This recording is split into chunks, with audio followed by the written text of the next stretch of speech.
Welcome back to Finding Fashion. Finally, an eco fashion podcast that isn't clinically depressing. I'm your host, Pojo. I'm so happy to be here. I have a very, very lovely guest today. Before I introduce you to her, I just want to let you guys know that this podcast is powered by Galaxy. For those that don't know, it's a new way to source your favorite fashion pieces. If you're into thrift, if you're into secondhand, if you're into just cool small creators and businesses, it's the place for you to find your goods. So make sure you check out galaxy.live if you want to see the new live streams going on. We actually also have a creator ad break in the middle of the show, so we'll spotlight somebody that's on the platform, so stay tuned for that. I am so excited for this conversation we have today. The beautiful woman sitting next to me is somebody that has definitely graced your For You page. She's probably made you ask, where can I buy that outfit? And you can't get it anywhere. I'm sorry to break it to you. I feel like I've even seen some people trying to bid in the comments for certain pieces you wear. All the time. Oh my gosh. I've got a beautiful model, TikTok sensation, just a light in your life. Maddie White is in the studio. Hello. Thank you so much for having me. My first podcast. I'm so excited. I'm so excited to have you. I have a fellow model / not ex-model, but you and I have both modeled in childhood, which I loved as a connection for us. And I'm so excited to hear your perspective on everything. Thank you so much for being here. It's gonna be so much fun. Yeah, I'm so excited. I'm so excited to dive in. Me too. So let's just jump right into it. So I'm really curious. I can already tell by your lovely accent, you're not a LA native from birth. So where are you from, and how long have you been in LA? What brought you here, etc.? So I am from the UK. I'm from a town called Preston. It's maybe an hour from Manchester. And so I grew up there, and then I got scouted to be a model when I was 15 in Manchester. Wow. And then from there I moved to New York the day I graduated high school. And then I lived in New York for a few years, and then I eventually moved to LA for work because I liked the kind of pace of life better. And I've been living here ever since, and I have no intention of ever leaving ever again. I do not blame you. New York to LA, comparison-wise, what about LA drew you to it more? Was it also I know the modeling industry is so different here, but what did you like about it so much? Yeah. Immediately, because I was only supposed to come for 2 months, and then I ended up just never leaving. It was I landed in LA, and this is going to sound so crazy, but I'm pretty sure 90% of the reason I ended up staying in LA is because I got my dog. Oh, I'm gonna lock you in. I accidentally adopted my dog, where my ex-boyfriend's mom called me and she's like, there's a dog tied to the side of the road and it's the cutest dog I've ever seen and I think you're gonna want it. Stop. And I was like, no. I was like, I'm not ready for a dog. She knew I was a dog person, but I had never had my own dog. It was always my family dog. Yeah. And so I drive to San Diego because it was in San Diego. And I took one look at my dog and I was like, this is my dog. Stop. That's the best. Wait, what's your dog's name? Murphy. That's the cutest name I've ever heard. Yeah. Stop. And so I got him and I started because he's a big dog and he needs a lot of exercise. And so I started hiking with him every single day. And I was like, wait, I love this way of life. I love that it's warm because it was winter in New York.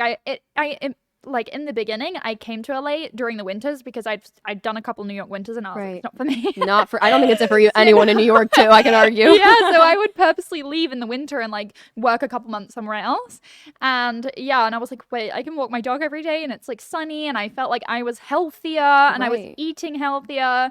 And rent was cheaper. And I was like, you know what? Sorry, New York, I'm not coming back. And I didn't. And that was 4.5 years ago. And wow. But I would love to give you a better reason for why I ended up moving, but I was literally my dog. I think that's the best reason of all time. Are you kidding me? There's no wrong answer there. Yeah. And also I agree, the lifestyle here is just so different. The pace is different. Something I find that after a week, I'm okay, I need to really check in and be am I getting work done? Because I could literally sit on a roof here all day long and just chill. But I love exactly the hiking, the everything. It's so good. Also big dogs, they need a lot of movement. Yeah, it's my dog could never be a New York dog. Oh yeah, get it. I'm curious, TikTok. I mean, obviously, big. We got a hype word right now that's going to be repeated a lot in the show. Yeah. When did it come into your realm? How long were you on the internet before that? And when did things really pivot to TikTok? Because I mean, I could argue the past few years we've seen it a lot. But were you an OG TikTok person, or when did you hop on? I would not say I was an OG TikTok person. I have always had an Instagram, but I was never somebody that had a lot of Instagram followers. I never would have considered myself an influencer. And then during the pandemic, because for the last 10 years, I've been a full-time model. It was my only income. And during the pandemic, it was like all of a sudden, oh, I have no income. I have nothing to do. Right. I'm not from the US, so it wasn't like I could go out and get another job. Right. And I also couldn't travel home because there's a big travel ban. Exactly. So I'm just sitting at home like, right, well, I need something to fill my time. Right, exactly. And so for about a year, I just watched TikTok. I literally was that person that spent 6 hours a day watching TikTok, sending it to all my friends that were like, you send me way too many TikToks. Like, what are you doing over there? Yeah, you need to chill out. And then about this time last year was when I started posting. And I started posting because I had like a couple random viral videos of like stupid stuff, like face tuning my boyfriend's forehead.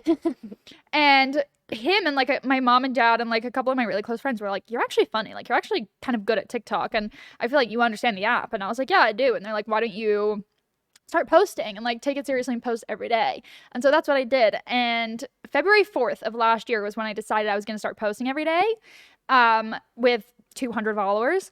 And yeah, and now I'm here. Yeah, which is like, I mean, are you like, I think I even like when we first started chatting, you're like 2 mil deep now, which is not a look. Yeah, that's crazy. So how does it, like that growth, I'm sure was like a lot to handle. And even just a year, I can't even imagine. Like, what was that? Is it just like you wake up one day and you're like, okay, I have to readjust. Like, how do I even handle this? Because you're getting so much feedback at that point. Like, how did that feel? Like that whole thing? It's really bizarre. It's like, it was weird the first time somebody recognized me from TikTok, and I was like, wait, this is so nice. Maybe when I had like 100,000 followers. Yeah. And I was like, and everyone would be so nice. Everyone that knew me from TikTok would come up to me. And in the last like maybe 2 months, my growth has gone from like kind of pretty steady to just like skyrocketed. Right. And now all of a sudden I feel like people think of me as like a TikToker now, whereas before I was just a girl that made videos that they would see. And so now all of a sudden it went from people coming up to me and being super nice and wanting to get to know me to they just stare and like whisper to their friend and they're completely different interaction. Yeah, and barely anybody. Like I'd say 10% of the amount of people actually approach me now, and it's like it's sad because I feel like people don't think I'm approachable anymore because they just think of me as just like, oh, that's the girl from TikTok. Like separate you. Yeah, whereas before I was just like a girl that they would see on their For You page sometimes. Right. And it's definitely been weird. Like it's definitely bizarre when I get hundreds of people every single day that have an opinion on my outfit. You like today, your shoes ruin every single look. Bruh. Mind your business. And I feel like those comments have also become a lot more frequent now. Like I never used to get mean comments because people would always ask me like, do you get hate comments? And I would be like, no, like people are so nice. I never get hate comments. Only now, like I feel like you get to a certain level and then people detach you, the real person, from the like TikTok persona. And it's like a switch flips, and like Emily Mariko was a perfect example of that. Totally. When the internet just like switched on her. Ugh. When they felt like she wasn't like, when people all of a sudden felt like she was not the same as them. I obviously never thought that my TikTok would grow as quickly as it did. Right. I started it as a way of like, okay, I'm not earning any money. Like nobody's booking me for jobs. Like maybe I can drum up a bit more modeling work if I have some followers type thing. Like maybe it'll translate into Instagram followers. Like that's what because I committed myself to doing it. Like I always tell people when they're like, how did you grow on TikTok? I'm like, I committed to being a TikToker and being an influencer and treated it like a job way before it was my job. Totally. Way before. And yeah, but I never thought that it would be what it is now, and it would be like take over from my actual job, which was always modeling. Right. Well, there's probably like some comfort in knowing that like you have both to lean on, and like how has it changed your modeling relationship or relationship with that industry? Because we spoke a little earlier about it, but like you know, before the internet, modeling was a completely different game. I'm sure it's switched a lot for you since like your platform has grown. Yeah. I mean, I am so grateful beyond words for my TikTok because now I'm at a point where I only take the modeling jobs that I actually want to do. Yeah. For like brands that I actually like. That's great. Or people that I like. Like if I have a couple clients that I've worked for years that I love working for that I'll happily take. But I'm also not forced into doing, you know, we call it e-com, like standing there for hours every day shooting 400 outfits. Wouldn't wish it on my enemy, Ro. I would not wish it on my enemy. And I'm so grateful that I can actually pick and choose now. Yeah. And I can pick clients that I want to work for. And yeah, I'm definitely grateful. It's also really nice to actually have control over my own career now, because probably the hardest part of modeling I always found was that I didn't feel like I had any control over my own success. I couldn't work harder. I couldn't study. I couldn't go home and work harder at being a model. It was just like, oh, casting director today thought you were the prettiest one in the room, like pretty much. And that was the only reason I would be able to pay my rent or not. And I found that really, really hard. And so it's really nice for me to know that the harder I work, the more successful I will be now. That's one of the biggest misconceptions about the modeling industry. I'm so glad you touched on it. Like, people really think because you're in the spotlight or because you're in front of a camera, you're living this glamorous lifestyle, you're tossed millions of dollars, and here it is. But most models are working paycheck to paycheck. And like that experience is really daunting, you know, and especially in cities like LA and New York where like rent's no joke. Like that's a commitment, you know, like you're locked in. That's amazing. I'm wondering too, like, fashion wise, you know, modeling, you're introduced to so much at like such a young age, especially 15, like that's really young. How has like that influence changed your style? Or like when did you really start to like think of your style in a different way? Were you always like super into fashion? Like what was your fashion journey, if you will? I was that kid that was just like obsessed with my outfits and my clothes. Like my mom always jokes that I would change my outfit 5 times a day and she was just always doing laundry. And like one time we're on vacation and I'm having a tantrum and my dad's like, I'm gonna take you shopping, that'll shut you up. Like Dad knows the vibe. I have been a material girl since birth. And he's like, I'll take you shopping. And I pick out this dress that's in the store like window and it's age 11. I am 5 years old. And I threw an even bigger tantrum in the store. And my mom literally still remembers to this day seeing me walking down the street in this dress that was just like drowning me. Oh my God. My dad just ended up buying it for me. Like I was hell bent. Like that was my dress. Like I have always had my very specific sense of style. I've always been obsessed with clothes. And I feel like I lost it a little, you know, when you're in high school and you just want to look the same as everyone else. Exactly. Or like follow a trend and like be a part of like what's cool and stuff. Yeah. And so it was like when I was in high school, I just wanted to look the same as everyone else. And then when I moved to New York, I just wanted to look the same as all the other models. Like black skinny jeans and a blank tank top. And we're taught that when modeling. Like we're taught like that's what you wear to castings, period. Yeah. Which is so like minimizing to like, okay, clearly I am like this robot mannequin to you. Yeah.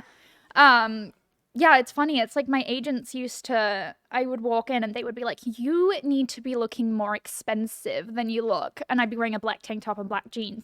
And I'm like, well, what do you mean? And they're like, okay, well, you need to be carrying a Celine purse. Like, yes, they're like, throw down all this like cash for this appearance that like sells you as something. Yeah. It's so common in New York too. Yeah, I definitely felt like I lost my sense of style a lot when I lived there just because, I was like every day just thinking about what outfit is a client gonna want to book me from, or like what outfit is all the other girls wearing type thing. And it's also age. Like I feel like as you get older you kind of get more comfortable, more confident in your own self. Exactly. And then I'd say when I moved to LA is when I really started getting back into my own style and figuring out what that is. And then mainly when I learned how to sew was probably when I started actually experimenting with clothes, like pushing the boundaries, kind of not just wearing what I saw everyone else wearing type thing, and kind of actually thinking about, because learning to sew gave me the opportunity to wear what I actually wanted, not what was just available to me at like Forever 21 type thing. Exactly. It's like it's a new world. And speaking of sewing,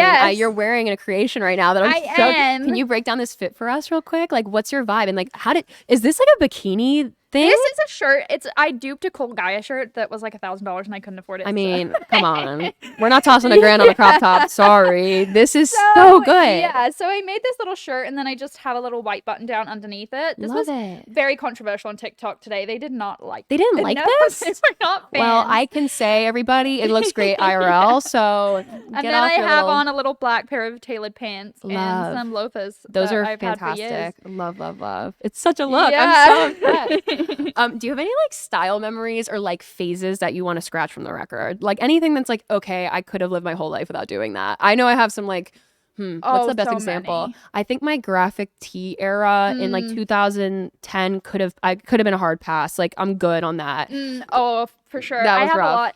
a lot. In England, in like I'd say when I was in high school, so 10 years ago, it was like cool to be like hyper preppy. Like Jack Wills was this brand that everybody wore. Yeah, I know Jack. And it was like this bright colored like skinny jeans and like a cable knit sweater and then a blazer and like loafers type situation, and you would go, because in England everybody wears the school uniform, and we would get like one day every semester where we could come in regular clothes. It was called Mufti Day, and you'd walk in and it was like we all still had a uniform. No way. That's we're all still wearing the same thing, but it's just like this like super expensive, super preppy, like terrible outfit that we all wore. So I would definitely like to scratch the idea that you have, just because all the other kids in your school is wearing something that's really expensive, you have to be wearing it too. Like I see the like, you know, the like Bama Rush girls, and they all have... Stop. The Bama Rush TikTok was, I was triggered. Bama Rush TikTok was a ride, and they all had like Golden Goose sneakers, every single one, same pair. Every single one. And they're so expensive, and I wish I could just tell them like, you're gonna look back and you're gonna cringe at You're gonna be like, why did I do this to myself? No, it's sad. But you know what? It just shows too how like social circles, and depending on where you are and like the context of the culture, like that's real. Like that there's like a real like need to conform to that. Like, oh my God, I will never forget. There was this phase, because I went to public school in Jersey, and we had a phase. There's these shirts called Sugar Lips. I don't know if you know what that is. Okay, it's like this very, very like tight, stretchy, it's weirdly butter soft. Were they called Sugar Lips? Butter Lips? No, Sugar Lips. This is what it was. Okay, let me break it down. Sugar Lip tank tops, like light pink, white. You'd wear Sophie shorts, so your like ass is out pretty much. Absurd. And then a butter sweatshirt, which when I say butter, I hope this is no tea, no shade if anyone from these companies are watching, but it literally is just a shirt with like a random font down it that says butter and rainbow. Like fifth grade me was screaming. I wanted it so bad. Yeah. And you had to go to a boutique. It was super bougie. All, like, so heavily branded. Like, yes. The logos were just, it was just logo mania. Logo mania. In the 2010s. Dude, it's like, no, I think that's the story of all of our lives. So we can scratch all that off the record for us. Definitely. Do you have any like people that you look to now that you are like fashion inspo people to you? Or like, are you kind of like, I pick up on things that I like here and there? I have a very specific sense of style. My Pinterest has been the same for 4 or 5 years. I always am just repinning the same old pins. Like I know exactly what I like, which is 90s, like really feminine, like runway, like Kate Moss, Karen Mulder, like that is my aesthetic. Yes. And I love it. And so I would say my sense of style is very specific. Like I really like mini skirts, like really feminine tights, long boots, like that is my sense of style, and I always kind of go in that direction. I would say, I mean, I definitely have like people that I consistently will look up to, and kind of the same people that I always end up re-pinning. Yeah. Like I have 1,000 pins of Cher. Like Cher. He never misses though. And you can look at a picture from Cher from the 70s or a picture of Cher last year. Yeah. And her style and her outfits and her stage costumes have remained consistently the same and amazing and so good. Yeah, so she absolutely dominates my Pinterest. She's an absolute winner. She hits every time. And then she just made a TikTok which was like, and she doesn't post. I'm like, Cher, you can't just do that to us. Like, please, like give us the drip. I'm so excited. Cher is my absolute queen. I've been her on Halloween 3 times. I loved yours like last year. It was fantastic. Oh my God. And yeah, Princess Diana, I also think is another like ageless style icon. Yeah, for sure. That, you know, her outfits are absolutely timeless. Oh my God. Were you a Crown fan? I'm curious because I know a lot of I know Crown is a little more controversial overseas. So like, what are your thoughts on the Crown? It. Okay, I good. Love it. Okay. I am that person that spends every single Crown episode every 10 minutes. Did this really happen? Yes, it really happened. Like every single time. And I love it. I am so interested in that whole thing and the royal family, and you guys have such a rich history over there, but especially fashion history. And now like it's interesting. There's a lot of outfits that are being seen like on anyone in the royal family that are like actually repeated like historical outfits. Weird. It's really cool. Creepy. It's creepy. I think it's creepy. When like specifically Kate Middleton, she wears so many outfits that are like direct replicas of what Diana wore. Do you think they're actually the same outfit? And it's like archived? They're always like they're always like different. Tweaked, but like obviously wearing that. And like she was like such an icon, and they're paying homage to her and respect. And it's like the first few times you do it great, but like it's a bit weird. It's like, like kind of creepy. You're just trying to dress like your husband's mom all the time. Like that's tea. I actually did not look at it like that. Okay, fair. I like your analysis. Yeah. See, I think also because I'm not like submerged in the culture or like haven't been, I'm like, okay, you don't really look at it that way until you realize like this is actually like deeply intertwined. So there's a lot to unpack with that one. Like, don't get me wrong, her outfits are always stunning. She's always like superbly dressed. Yeah. But I do think it's a bit weird. Like why That's so dressed? I guess I didn't realize it was like just like a replica of it. Yeah, always. She, like all the time she's wearing like, oh, it's, you know, maybe the collar's a little bit different or like the hemline's a bit different, but it's so interesting. Well, I love that your eye too, like you catch that stuff too because you sew, which great pivot because I want to talk about all things sewing. I know this is a huge part of what you do. So obviously like so many of your videos that you share, and I'm so glad you do because I think you're probably the reason so many people were reintroduced to sewing. Yeah. Which when we were younger, I don't know about you in school, but like I had like a home economics class. So we would actually like sew in school. Yeah. And then I mean, look, public school here at least, like everything's getting cut all the time. I'd stopped like by the time I was out of middle school, but it's so amazing that you're sharing all that stuff. So your thrift flips and things, I know this, you've been doing it for a while. Like when did you start actually sewing? Yeah, so like you said, I also had like home ec in elementary school. I learned how to like hand sew in elementary school, and that was it. And when I was growing up, like when I first started sewing, I didn't know a single other person that sewed or knew how to sew or thought sewing was cool. Like I decided I wanted to learn how to sew because I, like we talked about with modeling, like very much living paycheck to paycheck most of the time. I wanted to be able to keep up with trends. I wanted to be able to have things that I saw and I wanted and things that were my style, but I literally couldn't afford to buy it. Right. So I was like, I'm going to buy a $30 sewing machine off Amazon and I'm going to sit here and I'm going to teach myself how to sew because it was bathing suits. The first thing that I ever made was a bathing suit because I was like, I need new bathing suits. I'm not going to go out and buy them. Like I have this sewing machine. I'm going to learn how to sew. And I did. I learned how to sew off YouTube. I have never had a sewing class.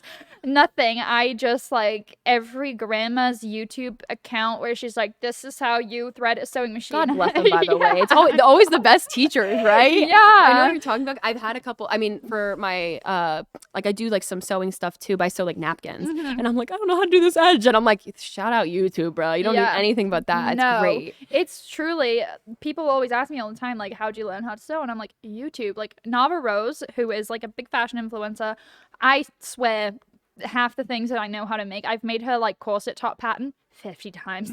Oh my God, I love it. Yeah.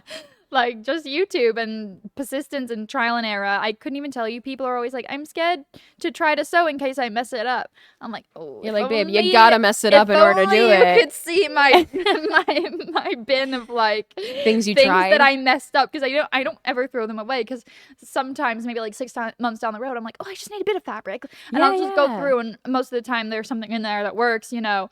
And yeah, I'm like, if only you could see how many duds. This ain't perfect. But the things that I mean, I can imagine too, it's nerve wracking starting a big project. Like, I know one I want to bring up is like your Chanel dress that went, or no, sorry, Versace. No, it's a Chanel dress. Is it? To this day, it haunts me that I called it a Versace dress when it was a Chanel dress. Oh, I didn't even realize that. Well, I assumed it was Versace. I knew it was Chanel. I had stayed up for some reason, especially like a few months ago. I had convinced myself that I had to post at a specific time every day on TikTok for my videos to be seen. Got you. I was like, I have to post it by 2 algorithm, p.m. man. It always plays. It's not true. It's not true. There we go. I can post whatever time. It doesn't matter. If the video is good, it'll get views. Right, exactly. But at the time, I was like, I have to post it by 2. And I am super impulsive. I don't plan any of my videos out. So that like 2 p.m. the day before, I was like, I'm going to make this dress. Like, I'm going to make it. And I stayed up all night long. I slept maybe an hour or 2. And then I actually filmed it in the morning. And I remember my boyfriend walks in and he's like, no, you're done. We're going out to lunch. You're canceled. No. Like, you're done. This is ridiculous. And so I'm like, oh, yeah, I'm just going to post it real quick. And I posted it. And I wrote Versace. Like, I was just so, like, delusionally tired that I wrote Versace. And within 30 seconds of me posting video, someone commented, it's Chanel. And I was like, dang.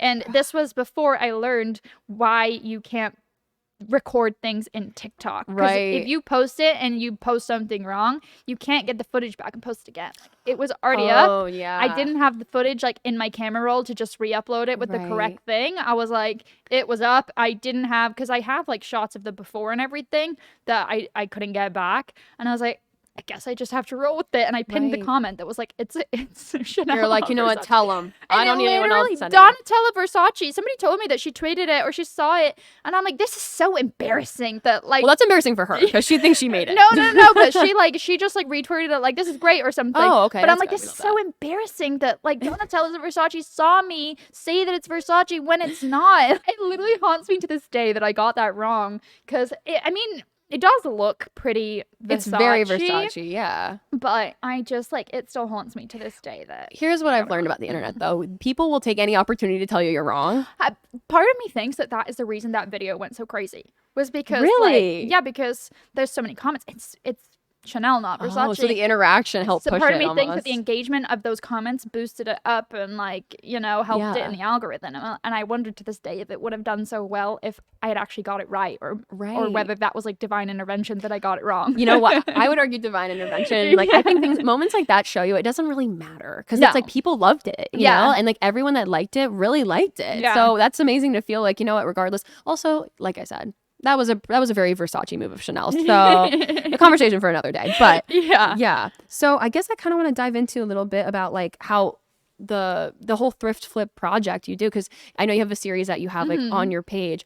How has that like changed your perspective on fashion? You mentioned too, you're so influenced by like the pieces you love that like, and as models, like it's ironic that the pieces we're modeling are not really accessible to us most of the time. Yeah. So like, how did it really like shift your perspective? Maybe even on like fast fashion, all these trends, like has your perspective on like trends and the things you like changed based off of that? Definitely.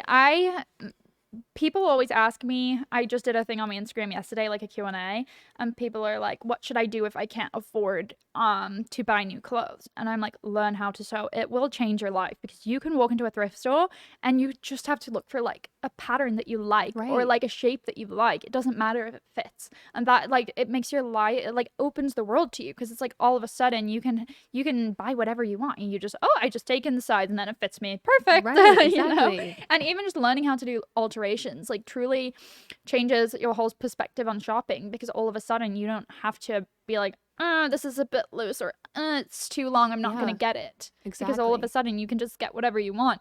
And again, if you go to the thrift store, there's so many more opportunities for like patterns and things that you don't see like at retail stores, you know? And it's just, it definitely changed my perspective. I got so much more creative once I started like flipping clothes and sewing and stuff because it also pushed my boundaries because I was filming it for TikTok.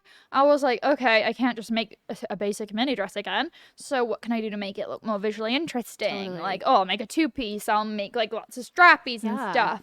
And it definitely is really liberating to be able to just go into a thrift store and just see what I gravitate towards and see what kind of whatever comes to me and whatever I think inspires me to sew it instead of just having to be like, there's 3 things in the store that fit me, so I guess I'm gonna get those. Exactly. And there's no limit on fabric choice too, which I'm sure like so you prefer to source from like vintage shops and stuff like that, or like do you like kind of mix and match? Because I'm sure you find cool things there, but there's always things you could fill gaps with. I would say that if I'm making something very specific, like that dress, for example, I went to the fabric store and just bought the fabric. And if I have a specific project in mind and a very specific garment that I want to make, I'll buy the fabric. But anything else, I prefer to go to the thrift store just because it's the most sustainable option as opposed to just buying that fabric. Totally. And I also kind of feel like things turn out better when I flip them as opposed to when I'm just making from scratch because I feel like it forces you to be a bit more creative. You know, you have certain limitations which end up randomly working out for you. And I just prefer to flip things most of the time as opposed to make things new. I love that you balance high-low. Like you have your pieces you make, you have your Gucci loafers, but then you've also got like a pair of Zara pants that are a staple. And like obviously when we're having like a black and white combo about sustainable fashion, we look at any brand that isn't making conscious efforts and be like, But the reality is like it's about exciting people about things they love. So I love that you do that. Like you, all of the pieces you wear really show that like they're pieces you intentionally get, which I love. How do you like when you're sourcing just in general, maybe outside of your thrift flips, like what influences that? And like, do you feel influenced even like I know on a PR front, you know, people love to send you stuff, I'm sure. How do you like make decisions around that? I'm sure it's a lot coming in when it's something like that. I mean, I try obviously Zara is a perfect example. It's absolutely the worst for the environment. Like Right. they are the least sustainable Right. option ever.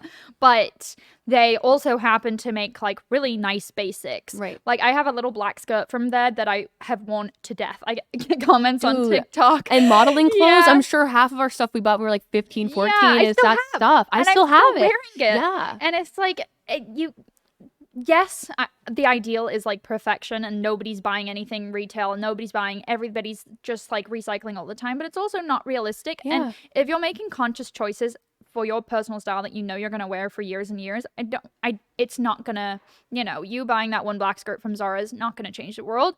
But you're probably going to get a lot of use out of it. And that, as far as buying things from Zara goes, like I don't feel so terrible about that because I know I'm going to get a lot of use out of it. Right. I stay away from buying anything retail that is like a really loud shirt or like a micro trend Right, yeah. or like a little party dress that I'm only going to wear once. Like that is the kind of thing that I try not to do. Like one of the last times I went to my boyfriend's show in Vegas because he's a DJ and he's playing in Vegas a lot. Mhm. I made my own like little sparkly club dress. That's amazing. Yeah, so like micro trends I definitely try to stay away from purchasing just because it's I know I'm not going to wear it again in 3 months.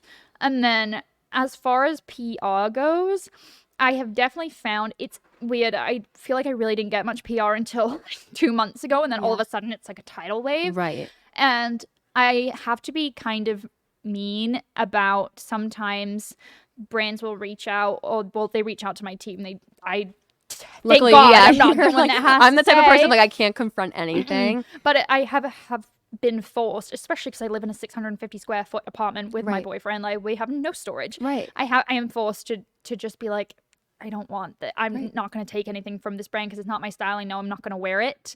I'm not going to, it's also a product for them that they could sell to someone else. I don't want to take it. I know it's not my style. I'm not going to wear it. So yeah, that's definitely been hard because I hate being rude. Like I'm the least confrontational person ever. And I'm like, the same way. Yeah. So. But I don't think it's mean, I know that feeling though because I've been in a position and I've been the one typing the email and I'm like, oh my God, I'm gonna cry. Like, why am I doing this? It's not for me. But it's also realizing the balance of like they want you to promote it and like what you care about, what you like is important for your platform. So it's great you stay authentic to that. Yeah, it's important. And then I also donate a lot. Like I donate a lot of like past sewing projects if I kind of screwed them up, but they're fine. I donate them. Any PR that I get, I always donate. I definitely don't want to be one of those influencers that takes free PR and then sells it on Depop for a profit. Yeah. I definitely don't want to be one of those people. So I just donate if something doesn't fit or I don't see myself wearing it. And yeah, I try to be as conscious as I can. It's not easy, especially when TikTok, I find, kind of feeds into consumerism. And I have found myself getting a few comments.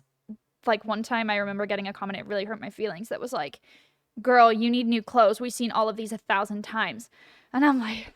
They're like, sis, you missed the point. Yeah. And TikTok really feeds into consumerism, and it's it does. crazy. And I've even found that if in a video I'm taking the tag off, it performs better than if it's something that that isn't new. Wow. And it's hard to balance that because obviously I want to always be giving people new content, and I don't want my audience to get bored and feel like they're just seeing the same thing over and over and over, but I also don't want to be encouraging everyone to go out and buy new clothes every single day or every single weekend. Yeah, of course. So it's hard. I still feel like I'm finding the balance and still trying to figure it out. And yeah, just not taking anything that I don't think is my style and that I won't wear. Yeah. And yeah, it's just a balancing act. And like it kind of also it ties into this idea that like haul culture is like the internet loves haul culture. Yeah, people want new. Yeah, and in reality, and like you don't really need new to be new. Like you can, like I said, secondhand, all this stuff. Like we've got so many outlets for like finding clothes other ways, making clothes, and that's something I actually want to ask you too. I think it's kind of funny. You make these videos. Yeah. They're great. They're awesome. You do, some of them are like your outfit changes, but then some of them are like kind of tutorial vibes. Like you're actually showing the process, and you still get comments that are like, how? Yeah. How'd you do that? What? How can I do this? And like, I laugh because I'm like, dude, she literally showed you how to do it. But do you have any like advice, like a foundational advice? Like, all right, I want to start sewing. You obviously learned online. Like, what did you start with? Like, were there like certain things you learned that helped, or like where can people begin? If you have any advice there. Yeah, I mean, those comments, I have decided simply, it's not my circus, it's not my monkeys. No, it's not. It's really not. Like, I'm simply just not the person to teach you how to sew. Like, No. my YouTube channel is not going to be, here's how you install a zipper. Like, I am just not eloquent enough. I don't know enough. Like, I have never had a sewing class, so I'm not the person to teach you how to do it because I'm doing it wrong. Like, people are teaching you. You're like, show me how to do it. Damn. I know that I'm not doing it right. I'm just kind of figuring it out as I go. Right. And like a lot of the time, like you'll see my thrift flips, like half of them I haven't even bothered to finish the seams on the inside. Like, I don't care. It's only me who sees it. And so I don't feel like I'm educated enough to educate others how to sew. I always just try to steer people to the same way that I learned, which is the YouTube videos. Like, I always will send people the mini sewing machine that I learned to sew on. Nice. Because even though it's garbage, like it does one stitch, it's like the size of like a tin can, but I could make things on it. Right. And it's got what gave me the sewing bug. And it was literally like, okay, I'm gonna have to YouTube how to learn how to set it up, thread the thread the I don't even know what it's called, the loop things, but I know what you're talking about. How to thread it. And then next one, it was like how to stitch. And it took me like a week just to figure out how to like get it straight. Right. And then it was like how to install a zipper. And I would watch 20 tutorials until I was like, okay, I feel like I finally kind of got the vibe here. I still to this day like can't figure out how sometimes my zippers bunch up and I have no idea why. Right. You're like, it's beyond me. The universe decided this is what it looks like. So here we go. Yeah, I feel like Nava Rose is probably my favorite of the creators who actually teaches, and she teaches young people how to make actually trendy, like, young things. Because that's also one of the biggest problems that I found when I learned how to sew, was like the patterns that you would buy from Joanne or things like that are typically not that cool looking. They were made in 1998. Yeah, they're not, and they're still there. Yeah, they're not that trendy. Right. They're always kind of boxy. Yeah, very boxy. They're made for kind of an older generation, because those are the people that still sew their own clothes that were raised on sewing clothes. And so she was definitely one of the people that kind of had patterns and had how-tos for like younger, trendier, cooler things. Yeah. And so she's a really great one. And then other than that, I really don't use patterns. I just kind of use clothes that I already have and just trace around them and just... That's so smart. Yeah. It's like a cheat sheet almost. Everything you already have. Exactly. Yeah, I don't know if I recommend it unless you are 100% detached from owning it, but I took a little mini dress that I knew fit me really well, and I cut it up on each seam. Yeah. So I actually have the pattern of just a basic like mini that fits me, and then I just apply it to everything because it's already like it's like the pattern. shape you like. It's already flat. It's already ironed out in the right thing. Nice. Yeah. So that's amazing. I basically just went off of clothes that I already had that I knew fit, and then YouTube the rest, baby. That's a great hot tip though, honestly. Like if people want to start, it's like actually like make your clothes inside out and see what they're doing. Like that's a huge part of it. Like understand the structure of clothes, which also in modeling ties back to like getting dressed all the time, changing clothes all day long. You start to learn what you like about fashion. Yeah. And it changes your perspective on it, I'm sure, too. Absolutely. Yeah. Yeah, I mean, I have worn so many clothes in my life. Like, how can we put a name on the number of how many outfit changes we've had in our lives is like a million. I don't know. Oh, especially me, because I always used to joke, especially when I first moved to LA, that I was the queen of wholesale ecom, which is like 90 photos a day. Oh, wait, no, 90 outfits an hour. No, I had a client that shot 110 outfits an hour. Stop. So you're like boom, boom, boom, boom, change. Shirt 3 poses. Next, dude. Like it was an all female team, and it was like, okay, shirt off, next shirt. Like you're changing in front of people. There's almost no time to think because you're like, okay, I'm just doing this thing. I just wish like it's situations like that actually tie so closely to fast fashion and how like that and wholesale like that's pretty like close to it. No tea, no shade to any clients we've ever had. Love you guys. We're like, no burning bridges. Yeah, but people really don't realize like as models how like that's so parallel to how we consume, like the amount that we have to do for a fast fashion anything is like pretty parallel to how people consume it. It's honestly sickening like that. I feel like also doing that as much as I did kind of taught me how bad the fashion industry is, because I was shooting wholesale and it would be clients that sold wholesale to Urban Outfitters and places like that. Yeah. And it was dresses that you buy at Urban Outfitters for $70 and they're making it for $4 a piece. Right, exactly. And because they would have the price tags and all the clothes of what they were selling it for wholesale. And it's like, wow, you're selling this to Urban Outfitters for $4 a dress. How much is it costing you to manufacture? Exactly. It was terrible. And just like the amount of SKUs that they had, like the amount of different garments that were exactly the same, but like a slight alteration. Yeah. So that they could sell it to different places and stuff like that. Like we only experience the tip of the iceberg for how unsustainable the fashion industry is and how much of like a mega machine of just like waste it is. Oh my God. Yeah. And doing that definitely showed me like you're like, this is what I don't like. Yeah. And this is what I don't want to actually support. Well, I think it's great that you have the platform now to kind of share what you want. And I'm sure like you were talking about before, like the pressure to conform and like knowing like if I do this, it'll get views, it'll get this. But like holding your ground and like staying true to what you like and like continuing to sew and do that type of stuff is really important. Like, it's so good.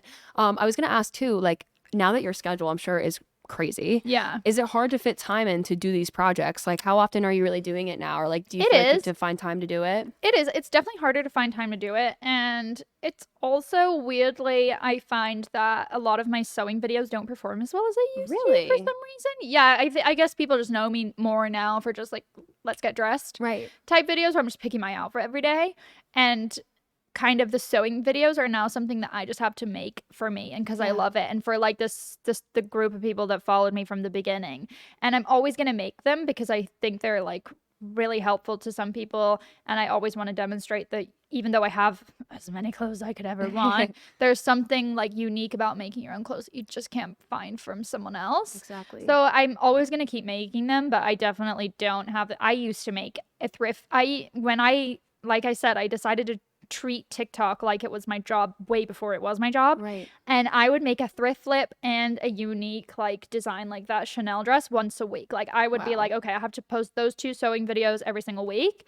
And I burnt myself out. I just was creatively bankrupt. I was like, how can I flip something into something I haven't done before? Right. And I didn't like that. Like I didn't like that I was forcing myself. Yeah. Because I felt like I stifled my own creativity. So now I just do it when I see something in the thrift store that I love, or if I see something on a red carpet that I'm like, oh, I have to make that. Yeah. Like I love that. So yeah, I just kind of do it more for the love of it now than, as kind of my job. Right. But yeah, I'm always going to keep doing it and I'll always find the time. No, exactly. You're like, this is my therapy. Thanks. Yeah, seriously. Also go to therapy, but like seriously. clothing therapy. And my sewing machine, like it's crazy. I will sit down at my sewing machine to sew something and then all of a sudden 6 hours is gone and I have 15 missed calls. My boyfriend was like, I was trying to call you. Like, I thought you were dead. You're like, I was just sitting here watching a show. I'm like, I was just playing a murder podcast and sewing away. Everything's fine over here. Don't worry about me. Like, it is absolutely therapy. My brain just switches off and it's all I think about. I have no distracting thoughts. I'm not worried about anything. I'm literally just sewing. It's a real hobby. Yeah. People, I think that's the other side of it where people get so restless. Like, I want to learn, but like people give up on hobbies like that so fast. We have such short attention spans now. It's like, no, you have to nurture that and like build it. It takes time. And TikTok absolutely ruined all of our attention span. Yes, absolutely. But you know what? I'll give you a pass because I love your stuff. And I'm like, this is a bright moment in my day. So we'll take it. Yeah. Amazing. Well, we're going to take a quick break and we're going to spotlight a creator on Galaxy, but stay tuned. We have a lot more coming up on the other side. See you then. Hey, I'm Lily Jane Dale and I sell vintage and secondhand on Galaxy. I started selling secondhand because actually my job used to have me go around the country and buy vintage to make new clothes off of.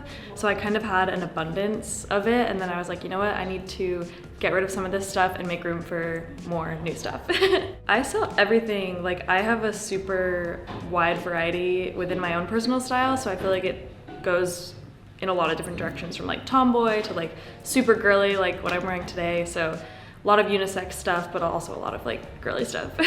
I've been thrifting since I was in like middle school. I used to go to the Melrose flea market like every weekend with my friends. So honestly, that's a tough question, but something in middle school. I think my favorite thing would probably be either vintage jeans or vintage dresses, because I feel like they just don't make them the same anymore. Honestly, probably one of the YSL Rive Gauche jackets that I just sold.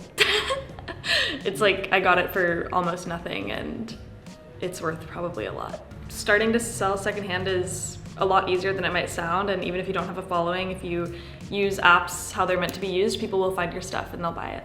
I like buying secondhand because a lot of the times you find stuff that's way more unique, especially if it's vintage. But if it's secondhand, it's just way more sustainable, and I don't like to support fast fashion. Well, I'm excited to dive into this next segment, which we call Fashion Finds. Oh, you yeah. have found and not only found, but made some of the coolest things ever. Yeah. So for those that don't know, this is a segment where I invite our guests to show us a few pieces that mean something to them. So Okay. may we dig in? Let me grab my little bag. Yay, amazing. So first thing I'm going to ask you to show me is one piece you can't stop wearing. Okay, I can't even remember what I packed for this. Oh, it's this. This is a little blazer set. I don't want to like cover the mic. This is my favorite little blazer set I've ever made. Dude, on, this is one of my favorite pieces you've made, actually. It's my favorite thing I've ever made. It's like a jacket and a skirt, and then it has a little corset top action. So good. And then the back is all cut out. I made this because I watched Beethoven's Second, which I love randomly my favorite movie as a kid. And the baddie in that movie wears backless suits like this, like from the early 90s. No and I was way. like, that is so sick. I've never seen anyone wear that these days. God. And so I was like, okay, I'm going to a thrift store tomorrow and I'm buying a suit and I'm going to make one. And I have worn this at least once a week since I made it. Either Dude. just the skirt or just the jacket or Right. just the top. Because then you have multiple pieces with it. But That's I also awesome. thought it was funny to bring in just to show you why I don't like do tutorials. It's like, oh, it's because the sewing is a mess. Okay.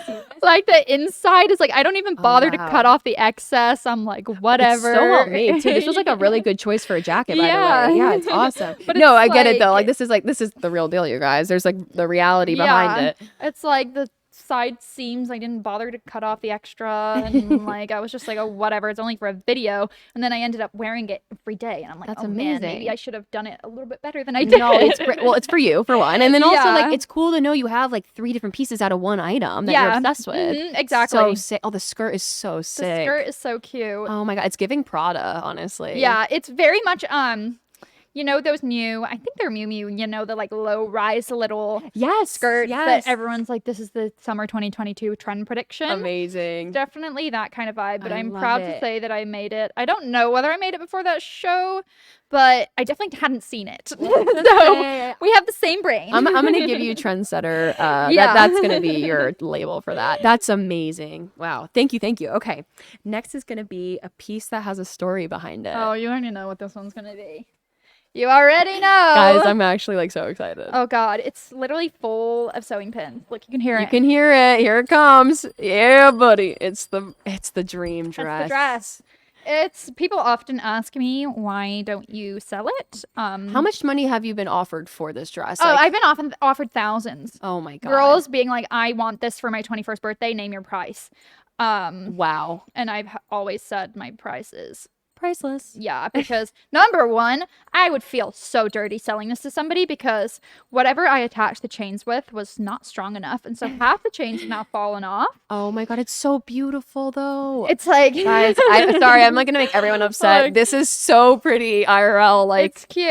oh my god. But it's like, yeah. And these little medallions, I literally went to a jewelry store and bought some random like pendant Oh, necklace it's gorgeous. situation. Like, I and, love the little, hacked it like, up. jewelry Oh, look, we just diamonds. lost another one. Oh, man down. It's okay. That's why I was like, it's not me trying to be like, oh, this is so nice. That's why No, I you're will not sell it. And, gatekeeping. It's one piece, and also like, I'm sorry, but you gotta have an Wait, Let me archive. show the camera. There you go. Guys, that's just. Oh, This it's one so is staying in pretty. the closet forever as the dress that changed my life. As it should. This is special. But yeah, No, I love Cute, that for right? you. That's fantastic. I just wish I am gonna go through and resew all those chains back on eventually. There you go. but- That's for you too. That's the beauty of having it for yourself. You're like, you know what? yeah. I'm gonna take my sweet time with this. Yeah, but it's definitely one for the books. Wow, Sewing pins absolutely. are falling out. I love it. I love it. It's also just a testament to like when you have a labor of love like that, Yeah. you know, of course it means more and it's almost like more special to wear it. With all these things you're Yeah. wearing, like it's amazing. Yeah, and people will be like, comment. I remember when I first made that video, people would comment like, this is nothing like the original. The original one's so much better made. I'm like, yeah, no shit. I'm like, dude. yeah. You mean a fashion house with millions of Yeah. dollars made a better dress than me? Go figure. Yeah. Good night. I'm like, yeah, duh. You're like, I never said I was listen. good. You're like, I'm not trying to go on the runway with this, bro. I'm just trying to show you guys. No, I never said it was good. Dude, crazy.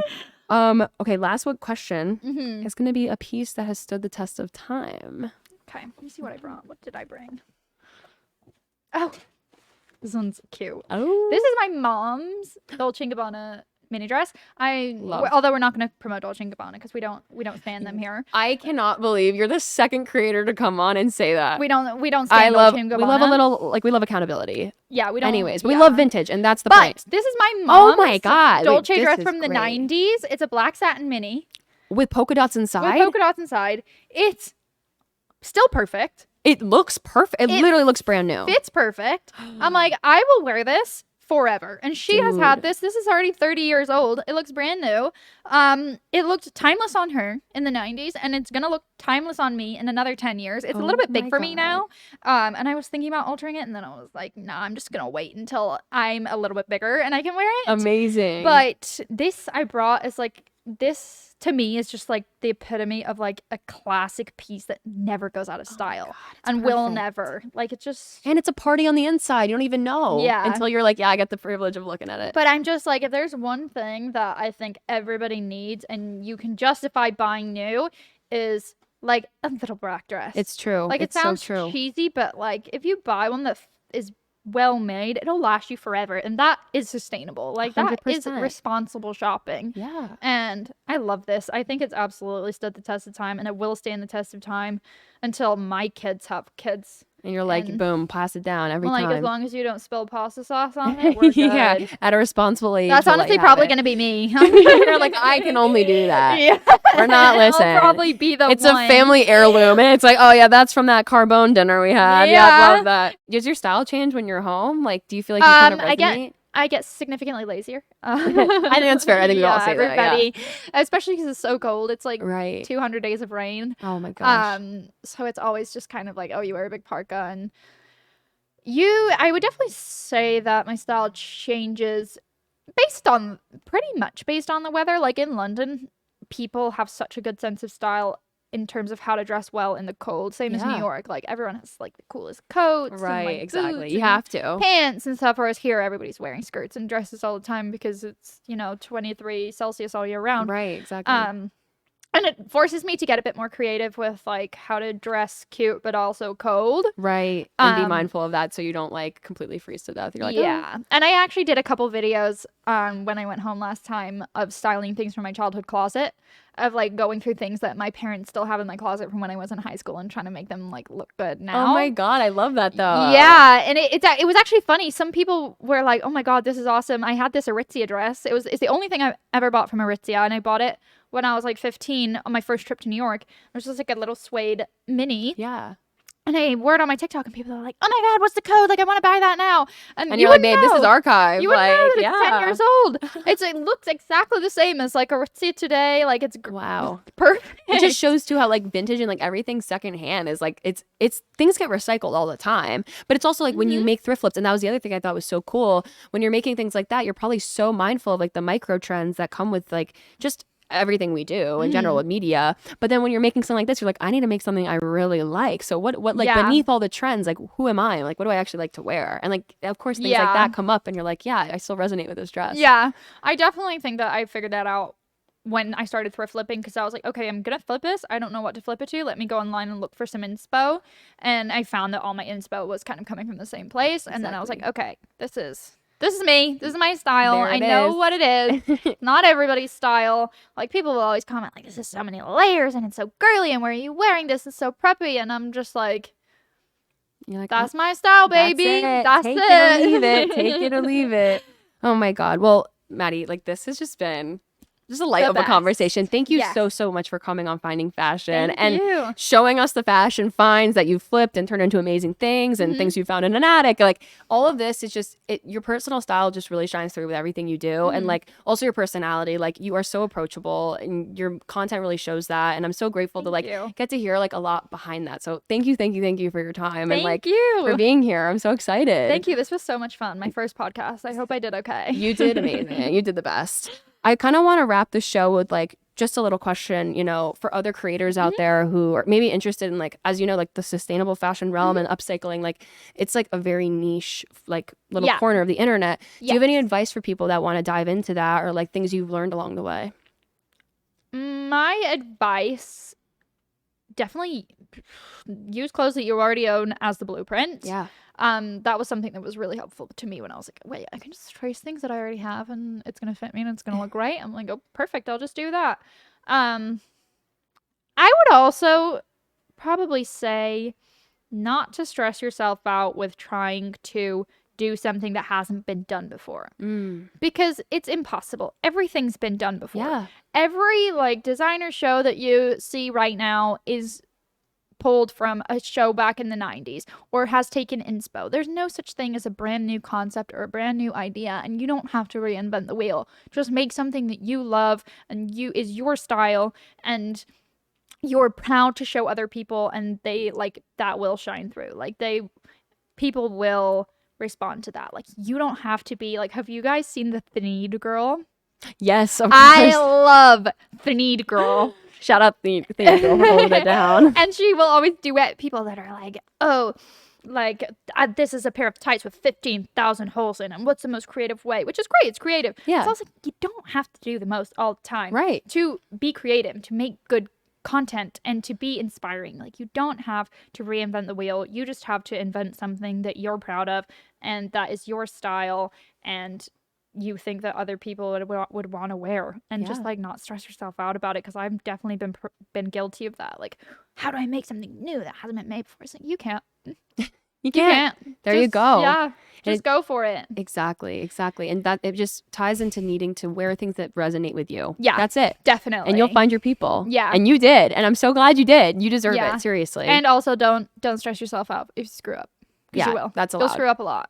On the internet, you're bound to screw up as well. So there's no wrong answers here. Oh, yeah. It's okay. Yeah. But thank you again. Is there anywhere we can find you on the internet? Of course we can. But throw us some handles. Where can people find you and follow you? You can find me on TikTok and Instagram, Madeline C. White.